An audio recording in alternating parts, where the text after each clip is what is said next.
కాసేపట్లో GHMC council సమావేశం ప్రారంభం కానుంది. వార్షిక బడ్జెట్ను ఆమోదించడమే అజెండాగా సమావేశం జరగనుంది. కౌన్సిల్ సమావేశానికి అస్త్ర శస్త్రాలతో ప్రధాన పార్టీలు సిద్ధమయ్యాయి.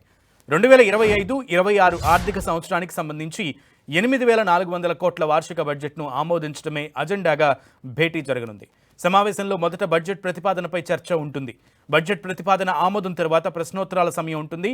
కౌన్సిల్ సమావేశానికి ప్రధాన పార్టీలైన కాంగ్రెస్, బీఆర్ఎస్, బీజేపీ కార్పొరేటర్లు సిద్ధమయ్యారు.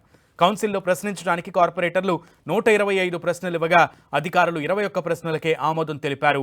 దీంతో మిగతా వాటితో పాటు సమస్యలపై కార్పొరేటర్లు నిలదీసే అవకాశం ఉంది.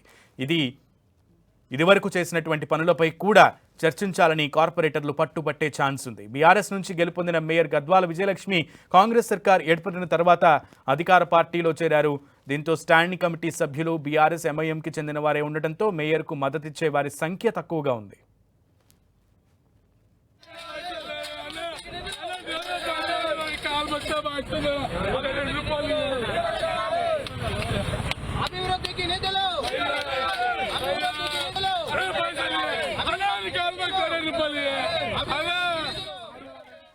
మరి కాసేపట్లో జీహెచ్ఎంసీ కౌన్సిల్ సమావేశం ప్రారంభం కానున్న నేపథ్యంలో ఎవరికి వారు, ఏ పార్టీ కార్పొరేటర్లకి వారు అస్త్ర శస్త్రాలను సిద్ధం చేసుకున్నారు. మనం 10 టీవీ స్క్రీన్ మీద విజువల్స్లో లైవ్లో స్క్రీన్ క్లియర్గా చూస్తున్నాం.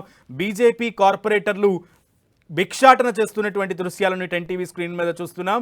జీహెచ్ఎంసీ కౌన్సిల్ మీటింగ్కి ముందే పోలీసులు వాళ్ళ ఐడి కార్డులను కూడా చెక్ చేస్తున్నారు, వాళ్ళ కార్పొరేటర్లు కాదా అని. సో వాళ్ళ యొక్క నిరసనని ఈ విధంగా జీహెచ్ఎంసీ కార్పొరేటర్లు వ్యక్తం చేస్తున్నారు.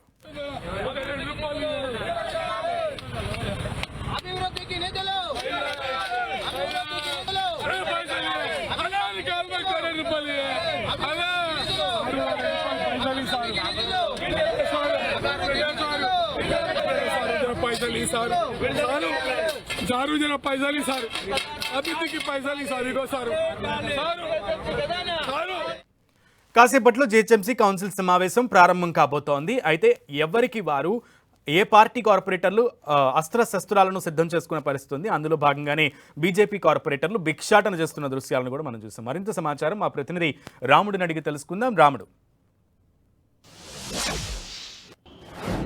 ఎస్ సునీల్, హైదరాబాద్ నగరంలో ఈ రోజు బీజేపీకి సంబంధించినటువంటి జీహెచ్ఎంసీ కార్పొరేటర్లు అయితే హల్చల్ చేస్తున్నటువంటి పరిస్థితి ఉంది. మనం చూడొచ్చు, ఈ రోజు బడ్జెట్ సమావేశం కావడంతో వీళ్ళందరూ కూడా తమకు బడ్జెట్ కేటాయించట్లేదు, బడ్జెట్ సమస్యలు అంటే పబ్లిక్ సమస్యల పైన అధికారులు స్పందించట్లేదు అనేది నిరసనగా ఒకవైపు నిరసనగా ఇక్కడికి రావడం జరిగింది. ఆకుల శ్రీవాణి ఉన్నారు, బీజేపీ కార్పొరేటర్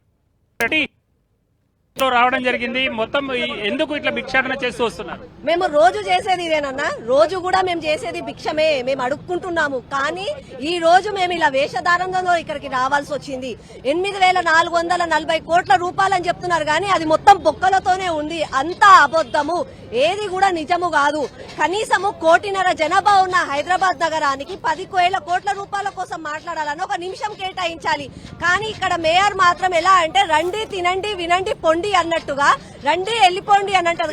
8,000 కోట్ల బడ్జెట్ పెడుతున్నారు ఎందుకు అనుకుంటున్నారు మీరు? నేను డబ్బులు లేవని మేము ఏదో అపోజిషన్ పార్టీ అంటున్నామని అనుకోండి. మీరు కాంట్రాక్టర్లను అడగండి, మీరు గల్లీలలో పోయి సమస్యలు చూడండి, ఎక్కడ గుంతలు అక్కడే ఉన్నాయి, వెలిగిన లైట్లు వెలిగినట్టే ఉంటాయి, పనులు జరగట్లేదు, కాంట్రాక్టర్లకు డబ్బులు ఇవ్వట్లేదు. సుమారు 1,100 కోట్ల రూపాయలు కాంట్రాక్టర్ డబ్బులు ఇవ్వాలి. మళ్ళీ మీరు చెప్పండి, అంటే ఏంటి, అంటే మీరు గతంలో కూడా బడ్జెట్ సమావేశానికి వచ్చారు, చర్చలు జరుగుతున్నాయా, ఏం జరుగుతుంది అసలు? మిమ్మల్ని చర్చించట్లేదు అని అంటున్నారు. చర్చించే అవకాశం కూడా సార్, ఇది బడ్జెట్ అనేది కేవలం అంకెల గారడే. ఈ రోజు మేము భారతీయ జనతా పార్టీ కార్పొరేటర్లు అడుగుతున్నాం ఏంటంటే basic amenities, roads, drainage, water, storm water, ఇవి బేసిక్ ఎమ్యూనిటీస్. ఎందుకంటే ప్రజలు అడుగుతారు, మేము ట్యాక్సులు కడుతున్నాము, మేము కరెంట్ బిల్ కడుతున్నాము, వాటర్ బిల్ కడుతున్నాము, మాకెందుకు డెవలప్మెంట్ అవుతుంది అని ఈరోజు వాళ్ళు అడుగుతారు.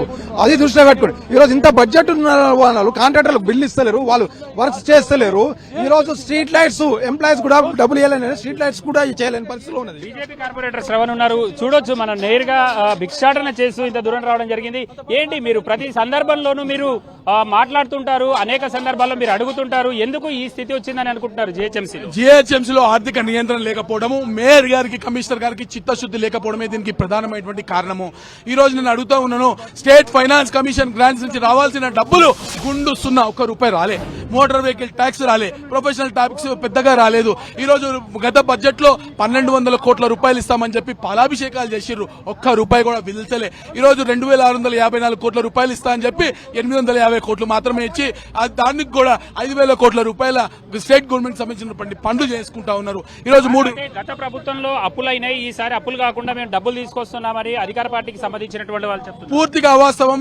ఇది నిరూపించడానికి బడ్జెట్ పూర్తి స్థాయిలో చర్చ జరపాలని 10 కోట్ల రూపాయలకి కనీసం నిమిషం చొప్పున ఈ రోజు పూర్తి 8500 కోట్ల ప్రతి పైసా పైన చర్చ జరపాలని మేము డిమాండ్ చేస్తా ఉన్నాం. మూసాపేట కార్పొరేటర్ మహేందర్ ఉన్నారు. సార్, అంటే మీరు కౌన్సిల్ కి వస్తుంటారు, కౌన్సిల్ లో చర్చ జరగట్లేదా? ఎందుకు 8000 కోట్ల బడ్జెట్ పైన కనీసం ఒక రోజైనా చర్చ జరగాలి అని అంటున్నారు కార్పొరేటర్ శ్రవణ్? ఏంటి జరగట్లేదు? మేము సిద్ధంగా ఉన్నాం, ఒక రోజు కాదు 2 రోజులు కూడా. కానీ తప్పుల తడక ఉన్నటువంటి బడ్జెట్ ఆమోదం తెలిపినామని చెప్పేసి దులిపేసుకుని పోతుంది. ఈ రోజు పబ్లిక్ ఏ విధంగానే ఇబ్బందులు పడుతున్నారు. స్ట్రీట్ లైట్స్ లేవు, కాంట్రాక్టర్ డబ్బులు అడుగుతున్నారు. లిటరల్ గా మేమందరం కార్పొరేటర్లు రోజు అధికారుల చుట్టూ ఒక లైట్ బిగించండి, ఆ రోడ్డు వేయండి, ఈ విధంగా అడుగుతుంటాం. ఈ సింబాలిక్ గా చూపించడానికే ఈ రోజు బడ్జెట్ సమావేశాలకు ఈ విధంగా వచ్చినాం. పూర్తిగా బడ్జెట్ బొక్కలమయమైనది. డబ్బులు 8000 కోట్ల రూపాయలు, గతంలో ఉన్న 7000 కోట్ల రూపాయలు ఏమైనాయి? ఇలాంటి బొక్కలు పడ్డటువంటి ఈ గొంగలితో మేము చూపిస్తున్నాం. దానిలోంచి బడ్జెట్ లీకులు అవుతున్నాయి. సిఆర్ఎంపీ, ఎస్ఆర్ఎంపీ, ఎస్ఎన్డిపి పేరు మీద దోచుకుంటున్నారు అని చెప్పేసి చూపించడానికే ఈ విధమైనటువంటి వేషధారణలో మేము రావడం జరిగింది. ఇది మనం చూస్తున్నాం. అంటే ప్రధానంగా హైదరాబాద్ నగరంలో 1000 కోట్ల రూపాయలు ఒక ఖర్చు చేస్తున్నామని చెప్తున్నప్పటికీ క్షేత్రస్థాయిలో ఒక లైట్ వేయాలన్నా, చిన్న రోడ్ వేయాలన్నా కూడా మేము అధికారుల చుట్టూ చెప్పులు అరిగేలా తిరుగుతున్నాం, వాళ్ళని అడుక్కుంటున్నామని వాళ్ళు చెప్తున్నటువంటి పరిస్థితి ఉంది. ఇక దీంతో పాటు సాధారణ సమావేశం కూడా జరగనుంది. ఈ సమావేశాల్లో కూడా ఆయా ప్రాంతాల్లో కార్పొరేటర్లు పబ్లిక్ ఎదుర్కొంటున్నటువంటి సమస్యలపైన స్పెషల్ గా ఫోకస్ చేసేటువంటి అవకాశం ఉంది. ఇక బీఆర్ఎస్ కార్పొరేటర్లు కూడా కమిషనరు అదేవిధంగా మేయర్ కు సంబంధించినటువంటి అంశాలపైన వాళ్ళు ఫోకస్ చేస్తాను, ఆ సమస్యలపైన మేము చర్చిస్తామని ఇప్పటికే చెప్పడం జరిగింది. ఇప్పటికే బీఆర్ఎస్ నేతలు, ఎమ్మెల్యేలు అదేవిధంగా ఎమ్మెల్సీలు వీళ్ళందరూ కూడా కమిషనర్ కు పూర్తి స్థాయిలో తమ తమ ప్రాంతాల్లో పబ్లిక్ ఎదుర్కొంటున్నటువంటి సమస్యలపైన అయితే వాళ్ళు నివేదిక ఇవ్వడం జరిగింది. వాటిని పరిష్కరించాలి, లేదంటే మేము వాటిపైన పోరాటం చేస్తామని చెప్పారు. ఈ రోజు కౌన్సిల్లో కూడా ఈ విధమైనటువంటి చర్చ జరిగేటువంటి అవకాశం ఉంది. ఈ 2 అంశాలతో పాటు మరొక అంశం, వాళ్ళకి బలం లేదు కాబట్టి వాళ్ళు ఉండవద్దు అనేటువంటి అంశాన్ని కూడా ఒకదాన్ని టెక్నికల్ గా ముందుకు తీసుకొచ్చేటువంటి అవకాశం అయితే ఉంది. సునీల్. ఓకే రాముడు.